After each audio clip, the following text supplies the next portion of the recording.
সুন্দর বলতেছ, ধর্ম যার যার উৎসব সবার। হাই হাই হাই, ও মুসলমান যুবকেরা ভালো করে শোনো, ধর্ম যার যার উৎসব সবার, তাইলে বিয়া যার যার বউ তো সবার। জি, বিয়ে যার যার বউ সবার, পুষ্কুনি যার যার মাছ সবার, গাছ যার যার ফল সবার, ক্ষেত যার যার ফসল সবার, দোকান যার যার মাল সবার। এখন ঘুমাইছে কি কথা বলেন না কেন? তাহলে আমার দোকানের মাল যদি আমার হয়, আমার ক্ষেতের ফসল যদি আমার হয়, আমার গাছের ফল যদি আমার হয়, আমার গাছের নারিকেল যদি আমার হয়, আমি বিয়ে করলে বউ যদি আমার হয়, মুসলমান আমার পুষ্কুনির মাছ যদি আমার হয়, তাইলে ধর্ম যার উৎসব তার। ধর্ম যার উৎসব, আরো জোরে, ধর্ম যার উৎসব, ধর্ম যার উৎসব তার। ও আমার ভাইরা, হিন্দুরা আমার দেশে যারা বসবাস করে তারা আমার দেশের নাগরিক ভাই। কি ভাই? নাগরিক ভাই। সুতরাং নাগরিক সুযোগ সুবিধা যেটা বুক করার সেটা তারাও বুক করবে। রাষ্ট্রের নাগরিক সুযোগ সুবিধা তারা বুক করবে। আমরা মুসলমানের দেশ, বাংলাদেশ সাম্প্রদায়িক সম্প্রীতির দেশ। আমরা কোনোদিন তাদের পূজাতে আক্রমণ করব না, তাদের কোনো অনুষ্ঠানে আমরা বাধা দিব না, তাদের ব্যবসা বাণিজ্যে বাধা দিব না, তাদের চলাফেরাতে বাধা দিব না, তাদের কোনো কার্যক্রমে বাধা দিব না। নাগরিক সমস্ত সুবিধা তারা বুক করে বাংলাদেশে বসবাস করবে। এইটা দেওয়ার জন্য যদি আমাদের কোনো যুদ্ধ জাহাদ করা লাগবে সেটাও আমরা করব। তবে মুসলমান কোনোদিন হিন্দুদের পূজায় যাইতে পারবে না।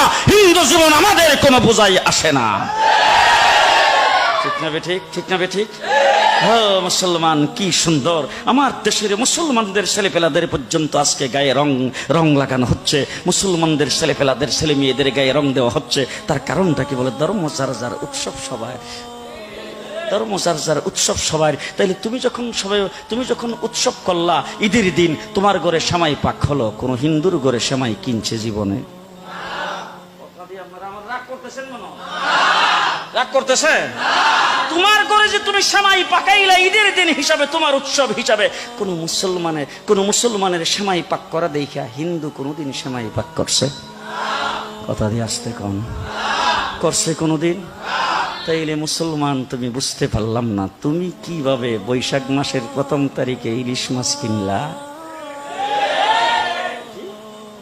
আরে তোমার উৎসব তো হইল মুহররম মাসের 10 তারিখ, তোমার উৎসব তো হইল ঈদের দিন, তোমার উৎসব তো হইল শবে বরাত শবে কদরের দিন, তোমার উৎসব তো হইল রমজান মাসের ইফতারের সময়, তোমার উৎসব তো হইল শুক্রবার দিন জুমার নামাজের সময়। তুমি এইগুলি পালন করবা।